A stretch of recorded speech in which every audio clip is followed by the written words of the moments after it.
Assalamualaikum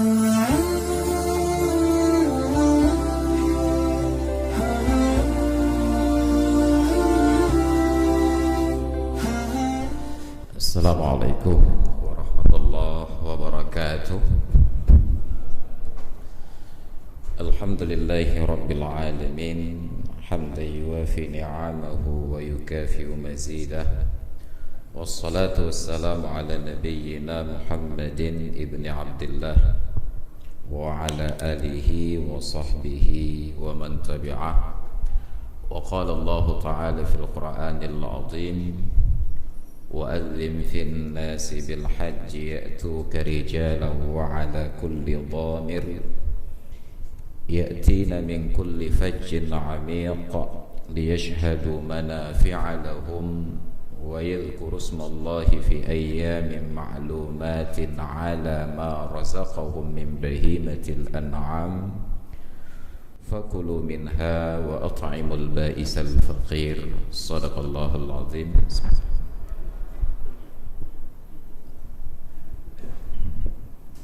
Alhamdulillah, puji dan syukur kehadirat Allah. Salawat dan salam kepada Rasulullah, keluarga beserta sahabat beliau sekalian. Hadirin dan hadirat jamaah salat maghrib dan isya yang berbahagia, yang dimuliakan Allah. Berhubung kita sudah berada pada nisfu yang kedua dari bulan Zulqa'dah, dan insyaallah hanya tersisa 2 pertemuan ke depan, sebab yang ketiganya sudah malam Idul Adha. Maka sesuai dengan pesan Ali bin Abi Thalib bahwa ilmu yang paling utama adalah ilmu yang sesuai dengan kebutuhan di waktu tersebut. Afdalul ilmi ilmul hal, ilmu yang paling utama adalah ilmu yang sesuai dengan keadaan. Makanya jemaah haji tidak dibimbing manasik ketika setor BPIH, tetapi dibimbing ibadah haji tentang rukun, wajib, sunat dan segala prakteknya itu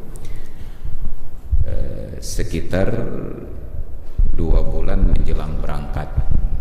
Yang dilaksanakan oleh Kementerian Agama itu biasanya setelah Hari Raya Idul Fitri, tetapi dulunya sebelum Ramadan dimulai oleh lembaga-lembaga swasta, pimpinan-pimpinan pengajian KBIH sebelum Ramadan.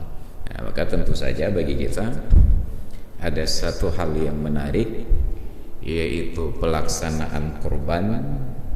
Karena bersamaan dengan pelaksanaan ibadah haji, semangat berkurban itu sudah tinggi.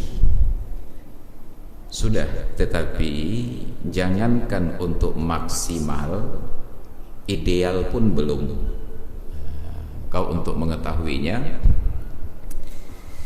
di cat masjid ini tahun lalu berapa ekor kurban?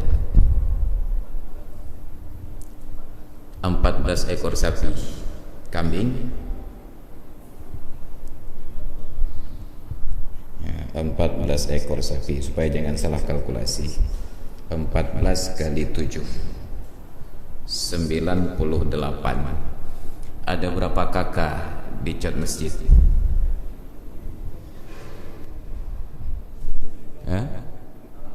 1000 kakak. 1000 kakak, idealnya ada sekitar 1000 ekor kambing kurban.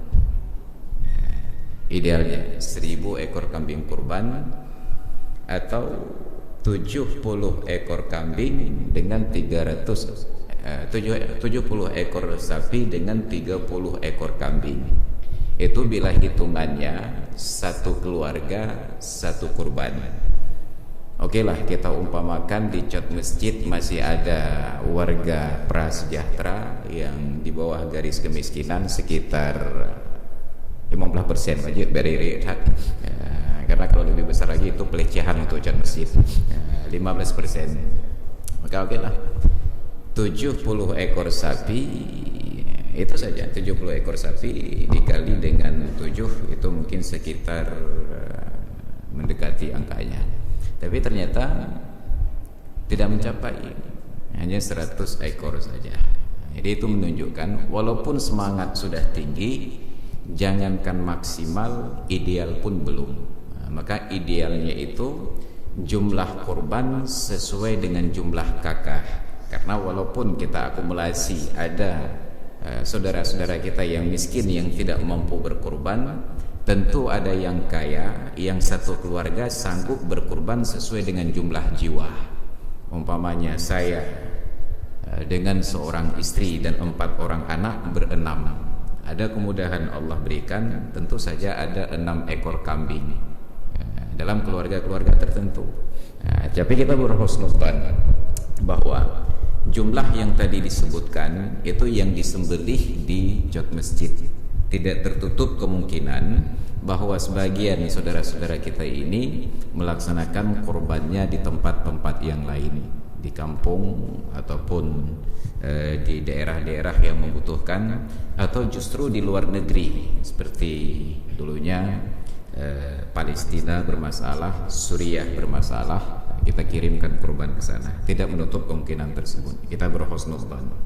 Nah, yang jadi masalah semangat yang tinggi ternyata belum dibarengi dengan pemahaman yang memadai. Dan itu yang kita ulang-ulang setiap menjelang Idul Adha.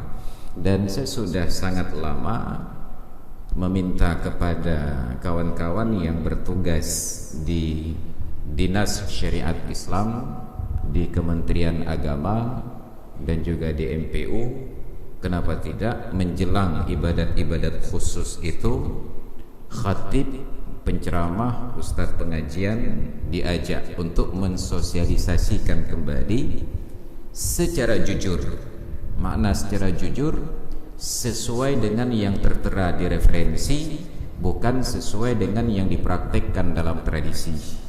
Karena kalau hanya mengikuti tradisi, itu bukan tugas MPU, itu tugas MAA, Majelis Adat Aceh, mempertahankan tradisi yang ada.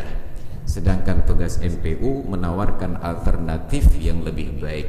Wal takum minkum ummatun yad'una ilal khairi. Hendaklah ada di kalangan kalian satu golongan umat yad'una, yang mereka ini mengajak kemana? Ilal khairi, kepada sesuatu yang lebih baik, bukan kepada yang baik. Kalau masih ada yang lebih baik, ajak dulu, dengan catatan bahwa yang lebih baik ini baik secara teori, belum tentu lebih baik saat dipraktekkan. Maka kebaikan itu tidak boleh dipaksakan, dia dicontohkan, dimulai perlahan-lahan baru diikuti, maka ada keteladanan. Oleh karena itu dakwah Rasulullah itu tidak dimulai dengan perintah. Dakwah Rasulullah itu dimulai dengan keteladanan. Idza amara bi syai'in bada'a bihi bi nafsihi. Nabi bila menyuruh sesuatu, beliau yang memulai pertama kali. Sedangkan kita menyuruh paling semangat, memulai paling telat. Ini perbedaan dengan kita. Maka kebaikan itu dimulai dengan keteladanan. Jadi kita masuk dalam kajian tentang bab kurban. Kurban ini, bismillahirrahmanirrahim, yusannu mutaakkidan li hurrin qadirin, disunnatkan dalam hukum sunat muakkad kepada setiap orang yang merdeka, yang mampu. Batas kemampuan itu adalah dihitung pada malam hari raya. Jadi bukan dihitung sekarang, dihitung di malam hari raya. Lebih dari kebutuhan diri dan keluarganya selama 4 hari berturut-turut. Idul Adha dengan 4 hari tasyrik masih cukup untuk membeli seekor kambing. Maka sunat muakkad kepada orang tersebut untuk berkorban. Sedangkan Imam Hanafi katakan wajib. Kenapa wajib? karena beliau melihat hadis Nabi, man kana lahu sa'atun falam yudahhi fala yaqrubanna musallana. Barang siapa yang mempunyai kelapangan tetapi dia tidak mau berkorban, maka jangan sekali-kali mendekati tempat solat kami ini. Apa ijtihad beliau? Istidlal beliau, solat berjamaah itu fardu kifayah, tapi gara-gara ada orang yang tidak mau berkorban, dilarang melaksanakan fardu kifayah, maka tentu saja hukum korban lebih tinggi daripada hukum salat berjamaah. Maka beliau menyatakan ancaman seperti ini sepatutnya hukum berkorban adalah wajib. Tapi dengan catatan bahwa dalam mazhab Imam Hanafi itu antara wajib dengan fardu ada perbedaan. Yang paling mudah untuk kita pahami pada orang yang menunaikan haji dan umrah. Dalam mazhab Syafi'i pun ada wajib, ada fardu. Pada haji itu yang fardu adalah rukunnya, tidak boleh tidak dilakukan dan disyaratkan dengan tubuh sendiri. Sedangkan wajib boleh diwakilkan dan tetap sah haji walaupun tidak dilakukan. Misalnya mabit di Mina, mabit di Muzdalifah, melontar jamarah, ihram di miqat, tawaf wada, walaupun tidak dilakukan 5 perkara ini, haji tetap sah, hanya berdosa saja. Dalam selain mazhab Syafi'i, dalam selain mazhab Hanafi, hanya pada haji dan umrah terdapat perbedaan wajib dan fardu. Sedangkan pada Imam Hanafi semua hal ada wajib, ada fardu. Maka termasuklah salat. Salat pada Imam Hanafi rukunnya hanya 7, tetapi wajibnya itu ada 21. Rukunnya membaca Al-Quran ketika berdiri pada setiap rakaat, itu rukun. Tapi bacaan yang wajib itu adalah Fatihah. Maka kalau ada orang salat tidak baca Fatihah, dia baca surat yang lain, menurut Imam Hanafi sudah sah tetapi berdosa. Tapi pada selain Imam Hanafi tidak sah dan berdosa. Kenapa? Karena itu adalah rukun sekaligus. Maka ada perbedaan nanti. Menurut Imam Hanafi wajib. Nabi mengancam orang yang mampu tetapi tidak berkorban, maka jangan mendekati musalla kami, tempat salat kami. Bagi orang tua kita dulu itu ancaman.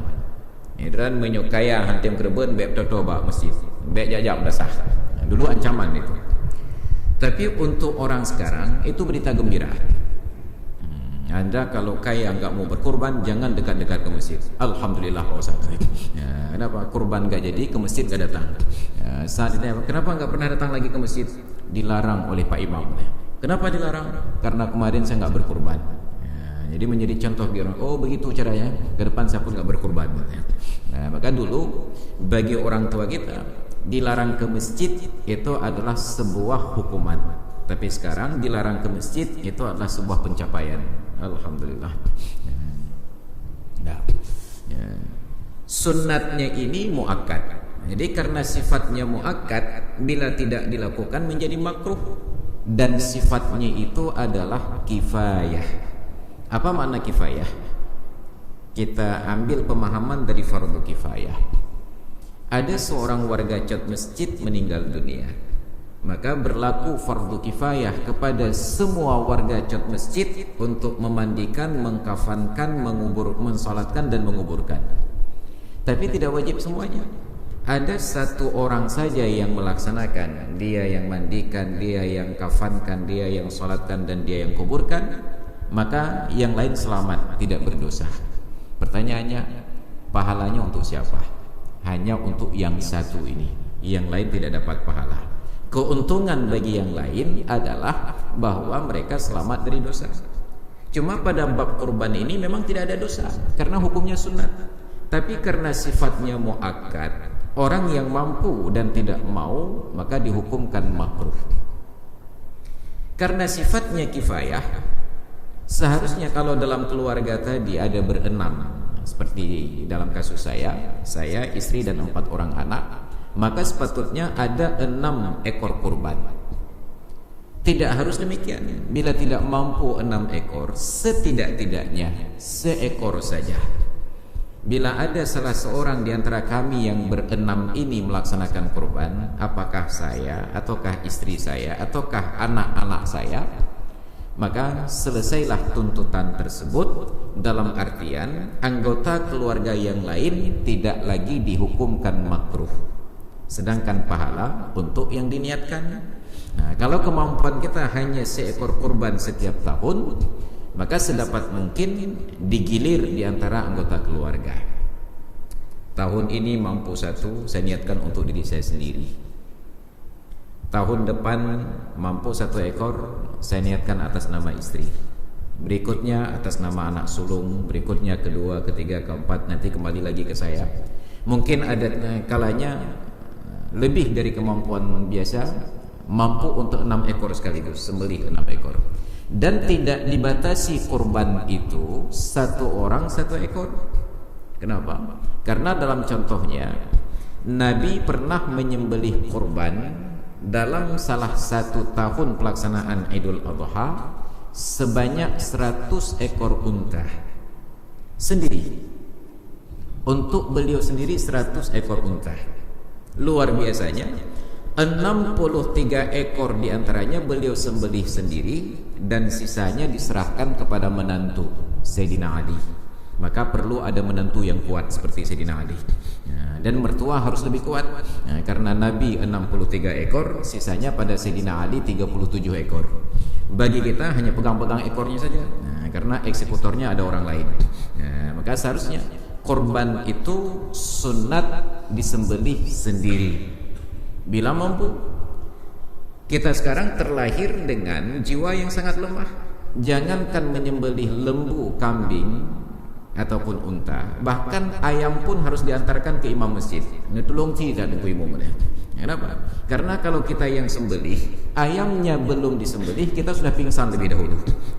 Saking lemahnya mental kita. Maka dalam bab ini kita kagum kepada orang-orang ISIS itu. Jangankan lembu, manusia pun disembelih. Itu yang hebatnya mereka. Sunatnya sendiri, maka Nabi eksekusi sendiri. Jadi kalau ada kemampuan, tidak harus dibatasi. Pak Ustaz, ini seekor lembu untuk berapa? Untuk bertujuh. Tapi saya jomblo Pak Ustaz. Boleh seekor lembu untuk beliau sendiri.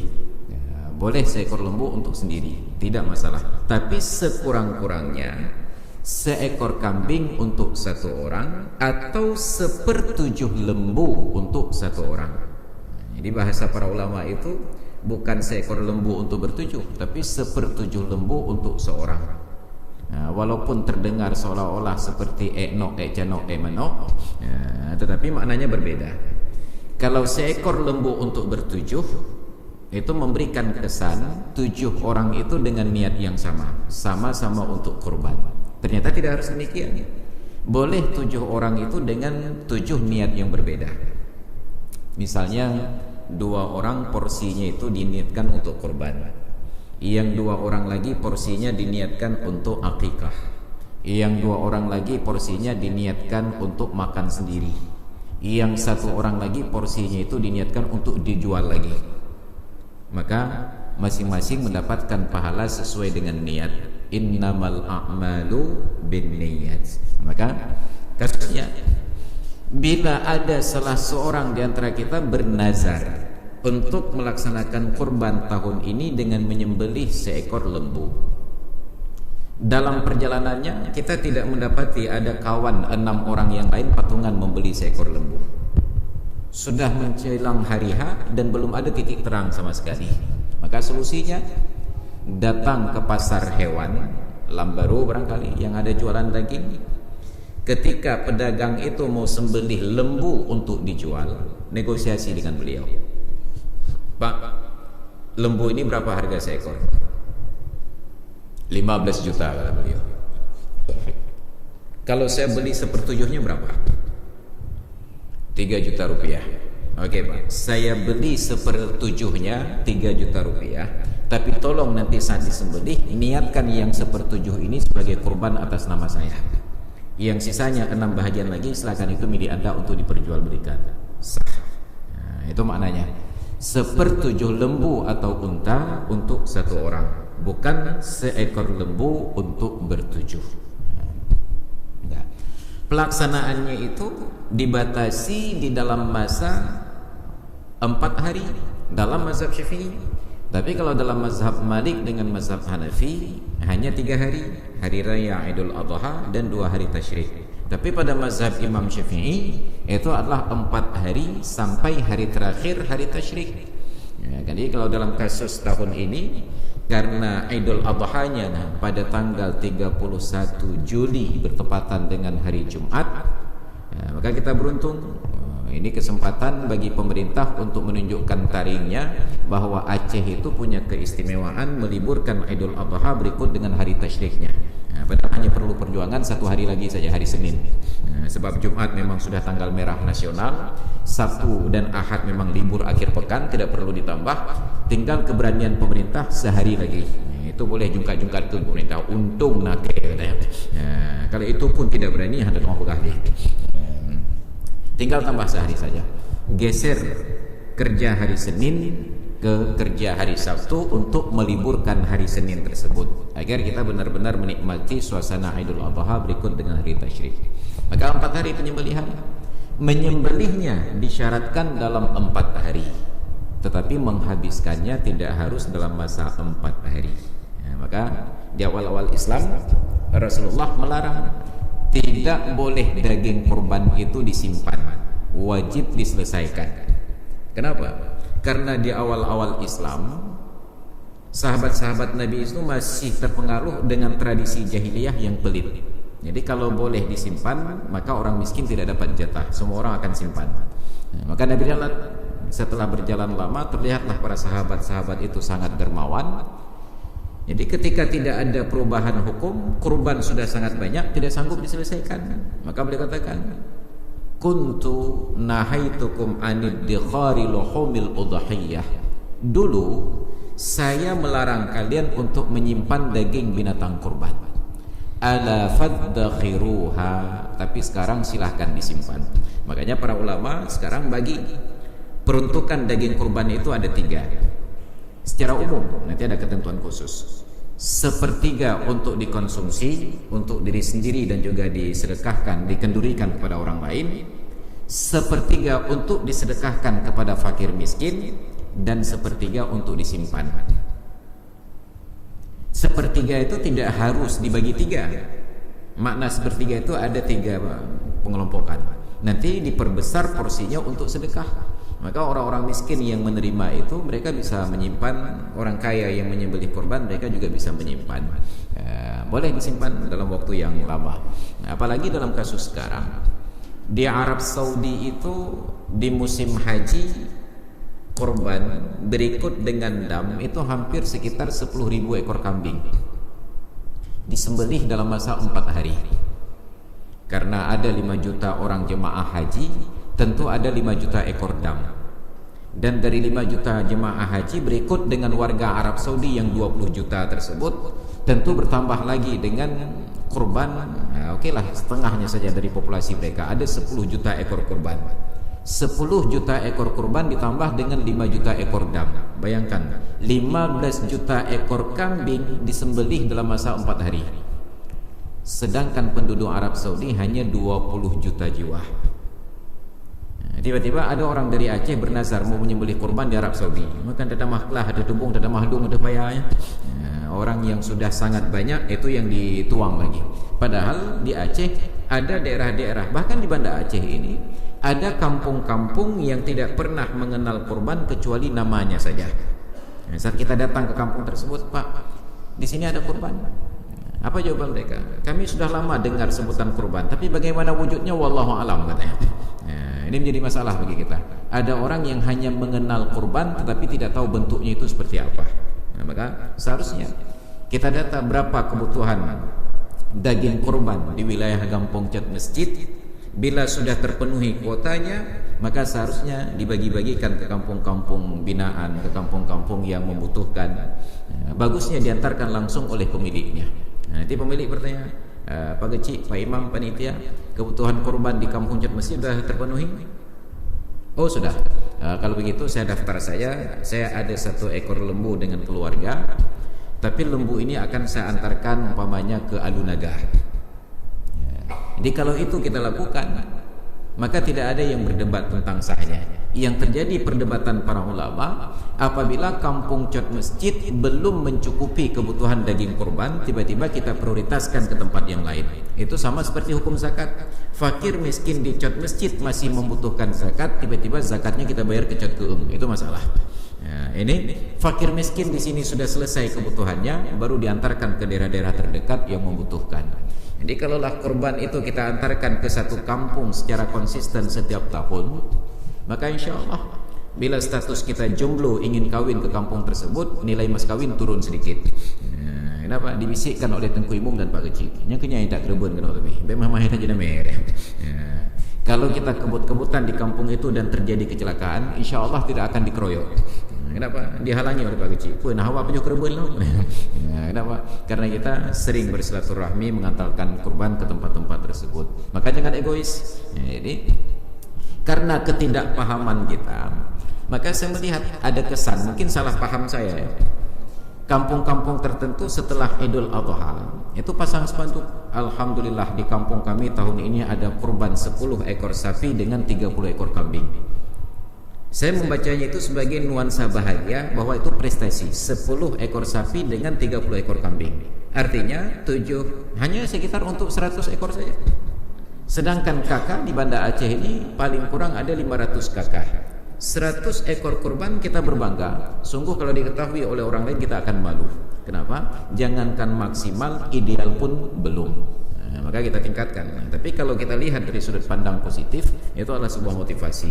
Ada peningkatan dari tahun sebelumnya. Satu. Yang kedua, ada keterbukaan informasi. Oh, panitia sudah mendata. Itu kalau kita melihat dari sudut pandang yang positif.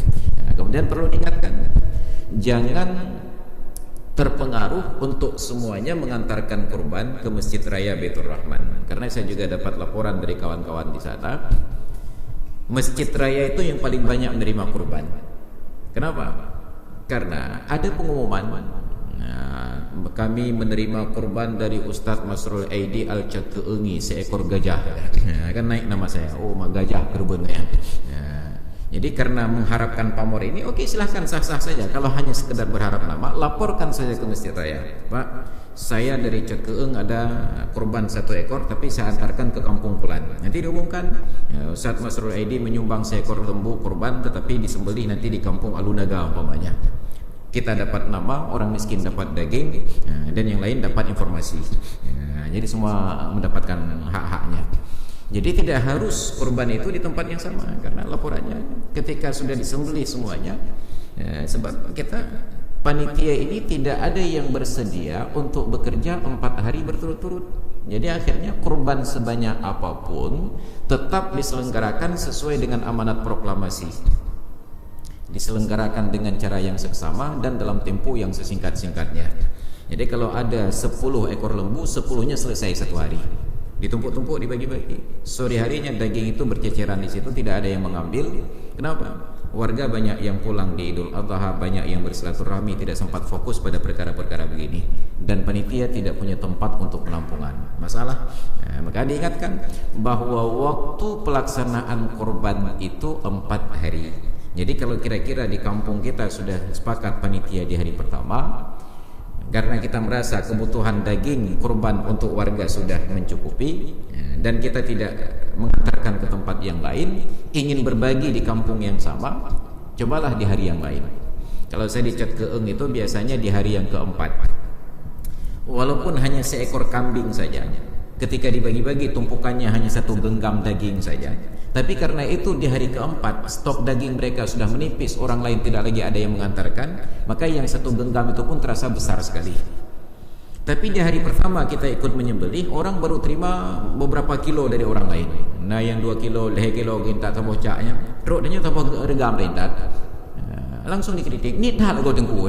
Hanya teki ade dah. Tapi kalau di hari yang keempat ketika stok daging orang lain sudah habis, kita antarkan. Sekecil apapun jumlahnya, itu akan sangat berharga. Maka itu harus menjadi perhatian. Jadi menyembelih kurban, berkurban dengan menyembelih ada 3 kategori binatang. Kambing dibagi 2. Kalau dalam bahasa Arabnya itu ada yang disebut dengan dha'nun, ada yang disebut dengan ma'zun. Dha'nun itu jenis kambing yang bulunya dipakai untuk wol, seperti domba. Bagus penampilannya, ukuran badannya pun besar. Maka untuk kambing seperti ini umurnya setahun. Kalaupun tidak penuh setahun, minimal gigi depan sudah rontok. Cuma masalah di kita, dari mana kita tahu setahun? Kalau dalam kitab fikih kata para ulama, informasi tentang umur binatang itu diterima dari penjual. Itu ketika penjual dulu jujur. Sedangkan penjual sekarang jarang yang jujur. Mereka tidak pernah sebutkan umur kambing. Penjual sekarang tidak sebutkan berapa umur kambing. Mereka bertanya kebutuhan pelanggan, Anda perlu yang umur berapa? Maka umur kambing itu akan menyesuaikan dengan kebutuhan pelanggan. Kalau kita katakan elen perlai kambing yang lehetun, nyu kali ton dulu. Nanti datang orang lain elen perlai 2 ton, nyu 2 ton dulu. Jadi umur itu seperti pelampung. Pasang air dia naik, surut air dia turun. Ini jadi masalah karena pedagang kita jujur itu menjadi spesies langka. Makanya Nabi ingatkan, sumber rezeki yang paling baik itu yang nomor 2 adalah wa kullu bay'in mabrurin. Setiap transaksi jual beli yang mabrur. Apa makna mabrur? La ghisya fiha wa la khiyanata. Tidak ada tipu-tipu dan tidak ada khianat. Maka dijelaskan apa adanya. Itu seharusnya demikian. Maka itu sekaligus mengajarkan kepada kita bahwa Islam mengajarkan tertib administrasi. Jangankan manusia, bahkan kambing pun harus punya akte kelahiran. Buat akte kelahiran kambing. Sedangkan kita jangankan kambing, pemiliknya saja nggak ada akte. Kecuali yang PNS baru ada akte, karena syarat menjadi PNS. Yang kedua, lembu ataupun kambing yang tidak punya bulu lebat itu nanti ada ma'zen. Ma'zen itu dia tidak disebut bulu, nanti disebut hanya sya'run. Sya'run itu semacam seperti bulu di rambut kita ini. Sebab bulu dalam bahasa Arab banyak sekali kosakatanya. Ada bulu itu wibrun, ada bulu itu sufun, ada bulu itu sya'run. Nanti ada bulu itu maknanya apa namanya? Oh ya bani Adam qad anzalna alaikum ribasyan. Rishun. Rishun itu seperti bulu burung merak yang indah. Dia ada banyak pilihan kata bentuk bulu. Nah, kambing ataupun sapi yang berusia 2 tahun. 2 tahun tidak boleh kurang. Harus sudah penuh 2 tahun. Artinya baru selesai merayakan ulang tahun kedua. Minimal di hari penyembelihannya. Nah, ini jangankan kambing dan lembunya, bahkan orang yang punyanya pun tidak pernah ulang tahun. Pilihan yang ketiga, unta yang berusia 5 tahun. Karena unta baru layak konsumsi bila usianya 5 tahun. Dengan niat kurban atau dengan niat udhiyah. Jadi timbul masalah lagi, masalah niat. Perlu berulang-ulang kita ingatkan, hukum dasar kurban itu sunat. Tapi anomalinya, seharusnya bila hukum dasarnya sunat, hanya disebutkan bentuk ibadat itu kembali kepada hukum dasar. Sedangkan pada kurban tidak demikian. Kurban yang hukum dasarnya sunat harus disebutkan sunat untuk tetap mendapatkan hukum sunat. Tapi bila tidak disebutkan kurban sunat, dia berubah menjadi kurban yang wajib. Maka diulas secara khusus di sini. Fama yaqa'u fi alsinatil awam, yang terjadi di dalam bahasa orang awam, kasiran kebanyakan, min syira'ihim ma yuriduna at-tadhiyata bihi min awailis sanah, sejak dari mereka membeli hewan yang ingin dijadikan kurban dari awal tahun. Wa kullu man sa'ala anha, dan setiap ada orang yang bertanya, yaquluna lahu, dijawab, hadhihi udhiyatun, ini kurban. Jawabannya hanya begitu saja, ini kurban.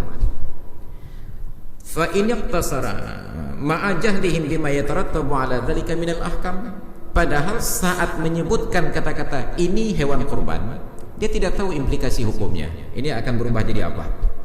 Yasiru bihi udhiyatan wajibatan, maka dengan sebutan tersebut hewan kurban ini menjadi kurban yang wajib. Nah, kurban yang wajib ini ada nilai plusnya. Pahala ibadat wajib jauh lebih besar daripada ibadah sunat. Hanya masalahnya, yamtani'u alaihi akluhu minha. Kalau sudah menjadi korban wajib, pemiliknya tidak boleh makan sama sekali. Nah, pertanyaannya, kapan niatnya? Jadi ternyata ada dua niat. Ada kala saat sudah memiliki binatang tersebut, ada kala saat penyembelihan.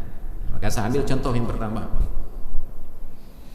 Saya datang ke pasar hewan, membeli seekor kambing. Saya bawa uangnya. Sampai ketemu dengan pemilik kambing, ditanya, Pak Ustadz mau kemana? Saya mau beli kambing. Kambing untuk apa? Untuk kurban. Karena saya belum punya kambing, itu belum berimplikasi hukum. Untuk menjelaskan hewan seperti apa yang layak. Nah, maka ditunjuklah, ini cocok Pak Ustadz, ini bagus. Berapa harganya? 3 juta rupiah. Oke, saya beli kambing ini seharga 3 juta rupiah. Saya jual Pak Ustadz. Berpindah hukum kambing itu menjadi milik saya, uang menjadi milik pedagang. Saya naik becak, truk atau apalah, di jalan ketemu kawan, bertanya, mungkin hanya sekedar basa-basi saja, behan kepu pegahan, kepu kambing yang dengkuk, kambing itu untuk apa Pak Ustaz? Saya jawablah, ini untuk kurban. Dengan sebutan itu saja, kambing ini sudah wajib dikurbankan dan saya tidak boleh makan. Ini untuk kurban. Lalu apa yang harus dijawab? Nah, kalau ingin jawab apa adanya, maka dikatakan ini untuk kurban sunat. Kalau hanya dijawab ini untuk kurban, wajib hukumnya. Kalau dijawab ini untuk kurban sunat, maka tetap dalam hukum sunat. Jadi karena malam ini disampaikan, minggu depan baru dibeli, saat ditanya bingung, ini apa jawabannya? Untuk kurban sunat. Nah, kalau bingung jangan dijawab. Nya untuk bukan pengen. Alah, aku pun tak bernyong, selesai. Kenapa? Karena salah-salah jawab nanti bermasalah. Sebab tidak bisa lagi diubah niat itu kalau sudah wajib. Gahayu untuk jawabannya. Atau yang kedua, saat penyembelihan, biasanya ada yang khusus meniatkan, apalagi seekor lembu itu untuk 7 orang. Lembu ini kurban sunat bapak Fulan bin Pulin, lembu ini kurban ibu Fulan binti Pulin, lembu ini kurban sunat bapak Fulan bin Pulin. Nah, pertanyaannya, ketika panitia menyembelih kurban, adakah dibedakan antara sunat dan tidak sunat itu? Muka gedari yutikin goho juga. Ini jadi masalah bagi kita. Jadi kalau dikatakan oleh wakil, ini kurban bapak Fulan bin Pulin, ini kurban ibu Fulan binti Pulin, maka itu menjadi kurban yang wajib, yang pemiliknya tidak boleh makan sama sekali.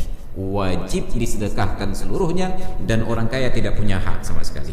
Bukan hanya pemilik, bahkan orang kaya tidak boleh diberi. Padahal seharusnya kalau itu kurban sunat, pemilik boleh makan, orang kaya boleh makan, orang miskin mendapatkan dalam hukum sedekah. Nah, ini persoalan sederhana, tapi tidak pernah disampaikan selama ini, maka berjalan begitu saja. Jadi yang harus kita ingatkan, kita apresiasi panitia karena punya semangat tinggi untuk bekerja. Tapi pertanyaannya, apakah panitia itu mempunyai ilmu yang memadai untuk melaksanakannya? Bila tidak, maka kita akan terjebak ke dalam ancaman dalam hadis Nabi, idza wusidal amru ila ghairi ahlihi fantadhiris sa'ah. Apabila diserahkan sebuah urusan bukan kepada ahlinya, maka tunggulah kebinasaan. Jadi kita sudah ikhlaskan 2,5 juta 3 juta rupiah untuk pelaksanaan kurban, tiba-tiba harapan pahala kurban itu tidak kita temukan. Tapi ini kan jadi sedekah Pak Ustaz. Beda pahala sedekah dengan pahala kurban. Nah, maka sama bandingannya dengan pertanyaan yang lain. Pak Ustaz, saya punya orang tua, ayah atau ibu yang sudah meninggal atau kerabat yang lain. Boleh enggak saya berkurban atas nama orang tua yang sudah meninggal? Jumhur ulama Maliki, Syafi'i dan Hambali menyatakan tidak sah kurban untuk orang yang meninggal. Tidak sah kurban bukan berarti tidak sampai pahala, karena setiap amal kebajikan orang yang hidup boleh dihadiahkan untuk orang yang sudah meninggal. Lalu apa bedanya dengan menyembelih kurban ini diniatkan pahalanya? Hanya pahala kurban yang tidak sampai. Yang sampai adalah pahala sedekah itu. Maka kalau ingin bersedekah kurban untuk orang yang sudah meninggal, lebih bagus sedekahkan sejumlah uang sedekah kurban untuk masjid anak yatim dan lain-lain. Maka 2 tahun yang lalu saya